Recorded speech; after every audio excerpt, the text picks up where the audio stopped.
दोस्तों, welcome to my channel. दोस्तों, ये वीडियो में मैं आज के दिन में जो कंपनी ज़्यादा सुर्खियों में रही है, जिसके में कुछ न्यूज़ आया है, जिसने कुछ अनाउंस किया है, वो सब को मैं डिस्कस करूँगा। और अभी मैं ट्राई करूँगा एवरीडे शाम को एक वीडियो बनाऊँगा जिसमें पूरे दिन का रैपअप होगा, जिसमें मेजर कंपनीज जिसमें हलचल ज़्यादा होगी और जिसने कुछ नए नए अनाउंसमेंट किए होंगे, वो सब कंपनी में को कवर करने का ट्राई करूँगा। सबसे पहले मैं बात करूंगा विकास लाइफ केयर लिमिटेड। अभी देख सकते हैं ये कंपनी का प्राइस सिर्फ 7 रुपये चल रहा है। ये फंडामेंटली स्ट्रॉन्ग कंपनी नहीं है, मैंने इस पर वीडियो भी बनाया ऑलरेडी, मैं बताया हूँ। लेकिन ये कंपनी जो एक्शंस ले रही है वो ज़बरदस्त फिनोमिनल एक्शंस ले रही है। और उसी के सिलसिले में आज कंपनी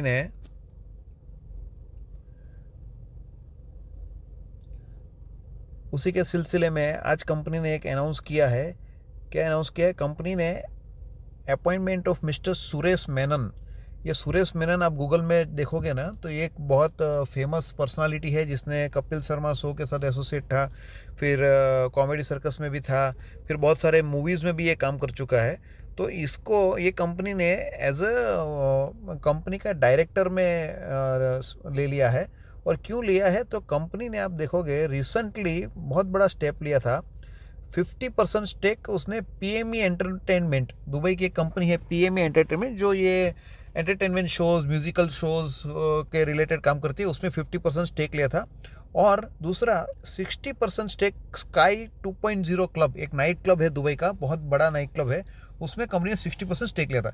अभी इतना स्टेक लेने के बाद जाहिर है कि कंपनी को एक एक्सपर्ट आदमी की ज़रूरत चाहिए जो ये पूरा बिजनेस रन कर सके। तो उसी के लिए कंपनी ने मिस्टर सुरेश मेनन को as a board of director में एज अ डायरेक्टर चूज़ किया है। और मेरे हिसाब से बहुत अच्छा स्टेप है ये।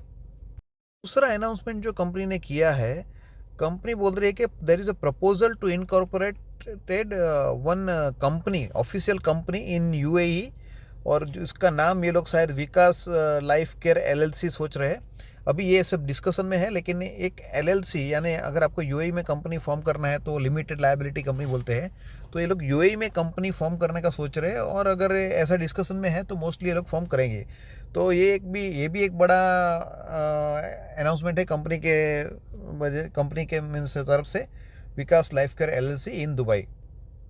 दूसरी जो कंपनी है डायनेमिक केबल्स लिमिटेड, ये बहुत चर्चित कंपनी है, लेकिन ये कंपनी का शेयर बहुत टाइम से कुछ ज़्यादा रनअप नहीं दिखा रहा था। आप मैं चार्ट भी दिखाऊंगा, 1 मंथ का या 6 मंथ्स का आप चार्ट देखोगे तो एकदम कंपनी का जो चार्ट था वो एकदम फ्लैट था। क्यों? क्योंकि लास्ट क्वार्टर में कंपनी के रिजल्ट इतने अच्छे नहीं आए थे। लेकिन अगर आप देखोगे आज में ज़बरदस्त जंप है, 10% की जंप है। उसके जो रीज़न है वो मैं बताऊंगा। ये कंपनी ने एक अनाउंसमेंट किया हुआ है।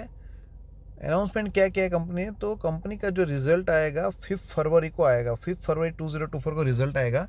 और मेरे हिसाब से इसका रिज़ल्ट अच्छा आने वाला है। इसी की वजह से आज इसमें 10% का जंप है, क्योंकि बहुत सारे लोगों को इनसाइडर इन्फॉर्मेशन रहता है, पहले से इनको पता चल जाता है कि रिज़ल्ट अच्छा आएगा, तो फिर ये शेयर भागता है। तो ये शेयर भागने की वजह ये है कि इसका रिज़ल्ट अच्छा आ सकता है। तो हम वेट करेंगे रिज़ल्ट का 5 फरवरी को। नेक्स्ट कंपनी जो मैं डिस्कस करूँ वो है केपीआईटी टेक्नोलॉजी।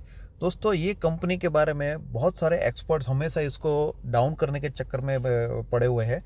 जैसे ही इसके रिजल्ट वगैरह आने का टाइम रहता है, वो लोग पब्लिकली बोलते हैं कि इसका रिजल्ट ख़राब आएगा, ये होगा वो होगा कम, और उसके वजह से कंपनी का शेयर का प्राइस गिरा देते हैं। और जब ये प्राइस गिरता है ना, तब वही लोग पहले बाई करते हैं। तो एक ऐसा गेम चल रहा है, मैं बहुत टाइम से इसमें ऑब्जर्वेशन कर रहा हूँ, पिछले 6-9 मंथ से ऐसा हो रहा है। लेकिन मेरे हिसाब से ये कंपनी बहुत ही ज़बरदस्त है। इसमें आप दूसरों की बात बिना सुने, अगर आप पहले से इन्वेस्टमेंट किया है इसमें, तो आप होल्ड करिए, पक्का होल्ड करिए। उसका रीज़न मैं आपको बताता हूँ। कंपनी ने जो रिज़ल्ट पेश किया है ना Q3 का, फिनोमिनल रिज़ल्ट है। आप देखो, 55% rise in profit, 31.5% rise in revenue और 55% राइज इन प्रॉफिट।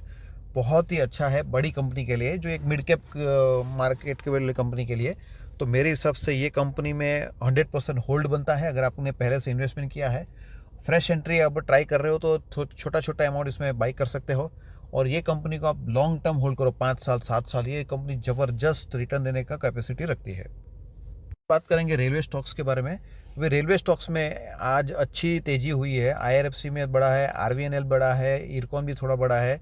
तो रीज़न क्या है? तो कल बजट है, और बजट में रेलवे के रिलेटेड अनाउंसमेंट होगा ही होगा, ऐसा सब एंटिसिपेट कर रहे हैं। और कल बजट में रेलवे के लिए कुछ अच्छा अनाउंसमेंट आया ना, तो ये सब शेयर और भागेंगे। कल मोस्टली 5 to 10% और भाग सकते हैं। लेकिन अगर बजट में रेलवे के लिए कुछ बड़ा अनाउंसमेंट नहीं आया तो यही शेयर 5 to 10% नीचे भी जा सकते हैं। तो अभी की स्ट्रेटजी यही रहेगी कि अगर आपने ऑलरेडी बाई किया है तो होल्ड करिए, कल का वेट करिए, आपको चांस मिलेगा। अगर कल अनाउंसमेंट कुछ नहीं आता है और शेयर्स गिरते हैं तो एक बाइंग अपॉर्चुनिटी रहेगा लॉन्ग टर्म के लिए। अगर आप 3 साल 5 साल का होराइजन रखते हो तो अगर शेयर गिरता है, कोई भी रेलवे के स्टॉक है, IRFC है, RVNL है, इरकॉन है, IRCTC है, उसमें डाउन आएगा 5% से 7% डाउन आता है, तो एक बाइंग अपॉर्चुनिटी है लॉन्ग टर्म के लिए।